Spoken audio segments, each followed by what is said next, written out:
આજે આપણે વાત કરીશું એર ટ્રાન્ઝિટ ફ્લાઇટ 236 વિશે, એક એવી ફ્લાઇટ જે ઇતિહાસમાં નોંધાઈ ગઈ, પણ એક અત્યંત ભયાનક અને લગભગ અશક્ય ઘટનાને કારણે.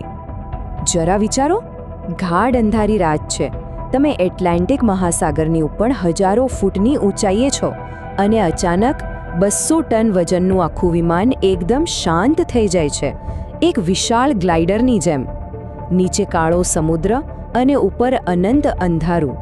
અને એ વિમાનમાં હતા પૂરા 306 લોકો, 293 મુસાફરો અને 13 ક્રૂ મેમ્બર્સ. આ બધા જ લોકોના જીવ હવે બસ અધ્ધર શ્વાસે લટકી રહ્યા હતા. અને હવે એ આંકડો જે સાંભળીને કદાચ વિશ્વાસ નહીં આવે, થોડી જ ક્ષણોમાં આ વિમાનના ચાલુ એન્જિનોની સંખ્યા હતી 0. એક પણ એન્જિન કામ નહોતું કરતું. તો ચાલો આપણે સીધા જ એ ક્ષણ પર પહોંચીએ જ્યાં કહાનીનું કેન્દ્ર છે. એ સમય જ્યારે મહાસાગરની વચ્ચોવચ વિમાનના બંને એન્જિનોએ કામ કરવાનું બંધ કરી દીધું. સમજો કે આ કોઈ સામાન્ય ઇમરજન્સી નહોતી. આવું પહેલાં ક્યારેય બન્યું જ નહોતું. ઉડ્ડયનના ઇતિહાસમાં કોઈ મોટા કમર્શિયલ વિમાનનું બધું જ ફ્યુએલ લીક થઈ ગયું હોય એવું બન્યું જ નહોતું. એટલે પાયલટો પાસે કોઈ ગાઈડબુક, કોઈ ટ્રેનિંગ, કોઈ ચેકલિસ્ટ કશું જ નહોતું. જે કંઈ કરવાનું હતું એ બસ પોતાના અનુભવ અને સૂઝબૂઝથી જ કરવાનું હતું. પણ સવાલ એ છે કે આવું થયું કેવી રીતે? આ સમજવા માટે આપણે સમયમાં થોડા પાછા જવું પડશે. ફ્લાઇટના બરાબર 9 દિવસ પહેલાં, જ્યાં એક નાનકડી ભૂલે આ આખી દુર્ઘટનાનો પાયો નાખ્યો હતો. તો જુઓ, 15 ઓગસ્ટે એક રૂટીન ચેકઅપમાં ખબર પડી કે જમણાએ એન્જિનમાં ધાતુના નાના ટુકડા છે. આ એક ગંભીર સમસ્યાનો સંકેત હતો. એટલે 17 ઓગસ્ટે એન્જિન બદલવાનું કામ શરૂ થયું. અને પછી 24 ઓગસ્ટે એ જ વિમાને ઉડાન ભરી, એ વાતથી બિલકુલ અજાણ કે તેની અંદર એક ટાઈમ બોમ્બ ફિટ થઈ ચૂક્યો હતો. હવે આ ભૂલ શું હતી એને સરળ ભાષામાં સમજીએ.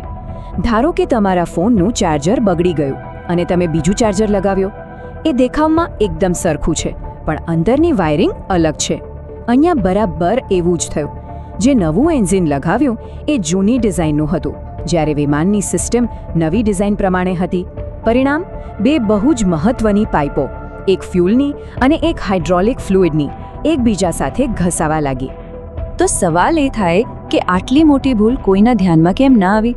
કારણ કે એક ભૂલ નહોતી થઈ, ભૂલોની આખી ચેન બની ગઈ હતી. પહેલાં તો જે કમ્પ્યુટરમાં મેન્યુઅલ જોવાનું હતું એ ત્રણેય પર નેટવર્ક જ નહોતું ચાલતું. બીજું, ટેકનિશિયનને એ ખબર જ નહોતી કે આ મેન્યુઅલની ઓફલાઈન CD-ROM પણ હોય છે. અને ત્રીજું, રવિવારની ફ્લાઇટ પકડવાની ઉતાવળ એટલી હતી કે દબાણમાં આવીને તેણે જૂના અને નવા પાર્ટ્સ ભેગા કરીને એક શોર્ટકટ લઈ લીધો. ચાલો હવે આપણે ફરીથી હવામાં ઉડતી એ ફ્લાઇટ પર પાછા આવીએ, કારણ કે મેન્ટેનન્સની ભૂલ તો એક ભાગ હતો. અસલી સંકટ તો હવે શરૂ થવાનું હતું, જ્યારે ક્રૂના એક ખોટા નિર્ણયે આખી બાજી પલટી નાખી. સવારના 5:33 વાગ્યા હતા. કોકપિટમાં અચાનક એક વોર્નિંગ આવી, ફ્યુલ ઇમ્બેલેન્સ. આનો મતલબ હતો કે એક ફ્યુલ ટેન્ક બીજી કરતાં વધુ ઝડપથી ખાલી થઈ રહી હતી. પણ પાયલટોને શું લાગ્યું કે આ કોઈ સેન્સરની ભૂલ હશે, કોઈ કમ્પ્યુટર ગ્લિચ હશે. તેમને સપનામાં પણ ખ્યાલ નહોતો કે ફ્યુલ ખરેખર લીક થઈ રહ્યું હતું. અને બસ અહીં જ થઈ આખી ઘટનાની સૌથી મોટી, સૌથી નિર્ણાયક ભૂલ. એ લોકોએ ચેકલિસ્ટ જોવાને બદલે પોતાની યાદશક્તિના આધારે ફ્યુઅલ ઇમ્બેલેન્સની પ્રોસિજર ફોલો કરી. તેમણે એક વાલ્વ ખોલી નાખ્યો જેને ક્રોસ ફીડ વાલ્વ કહેવાય છે. આ વાલ્વ ખોલવાથી શું થયું? જે ટેન્કમાં ફ્યુઅલ બચ્યું હતું એ પણ સીધું જ લીક થઈ રહેલા એન્જિન તરફ જવા લાગ્યું. ટૂંકમાં તેમણે આગ ઓલવવાને બદલે તેના પર પેટ્રોલ છાંટી દીધું. અને સૌથી ચોંકાવનારી વાત તો એ છે કે આ બધું ટાળી શકાયું હોત. તમને જાણીને નવાઈ લાગશે કે બરાબર 4 વર્ષ પહેલાં એર ફ્રાન્સની એક ફ્લાઇટ સાથે પણ આવું જ કંઈક થયું હતું. ત્યારે એવી ભલામણ કરવામાં આવી હતી કે વિમાનોમાં automatic fuel leak warning system હોવી જોઈએ, પણ એ ભલામણ પર ક્યારે અમલ જ ન થયો અને ફ્લાઇટ 236માં એ સિસ્ટમ હતી જ નહીં. હવે કહાની એના સૌથી રોમાંચક અને સૌથી ડરાવણા તબક્કામાં પ્રવેશી છે. એ ક્ષણો જ્યારે આ વિમાન દુનિયાના સૌથી મોટા અને સૌથી ભારે ગ્લાઇડરમાં ફેરવાઈ ગયું. જુઓ, સવારના 6:13 જમણું એન્જિન બંધ.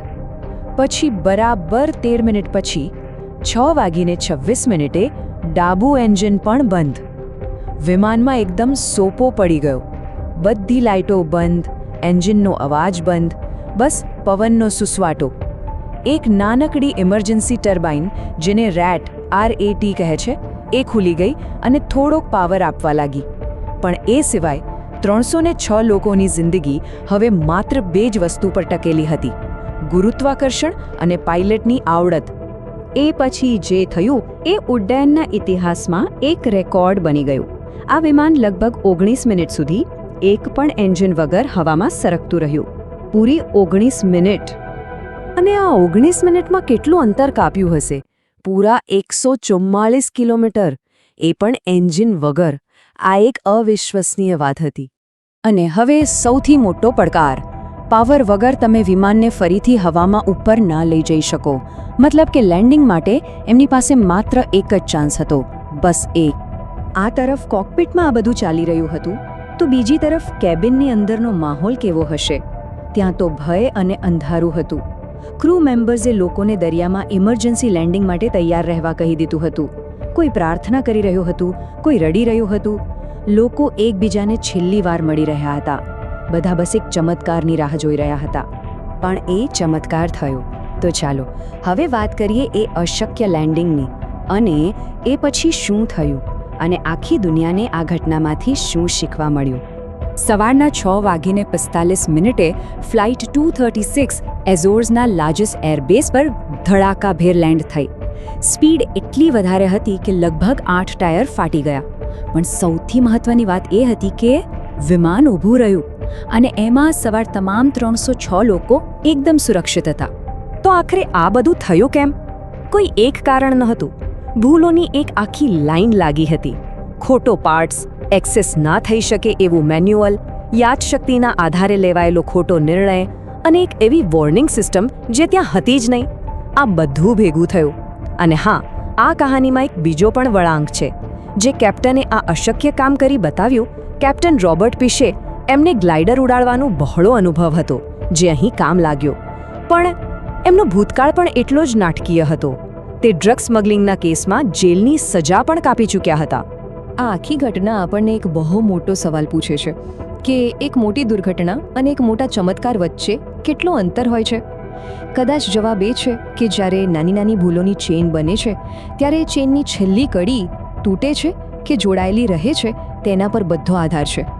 આ કહાની એ વાતનું ઉત્તમ ઉદાહરણ છે કે કેવી રીતે નાની નાની અવગણવામાં આવેલી ભૂલો ભેગી મળીને એક મોટી આપત્તિ અથવા તો એક મોટો ચમત્કાર સર્જી શકે છે.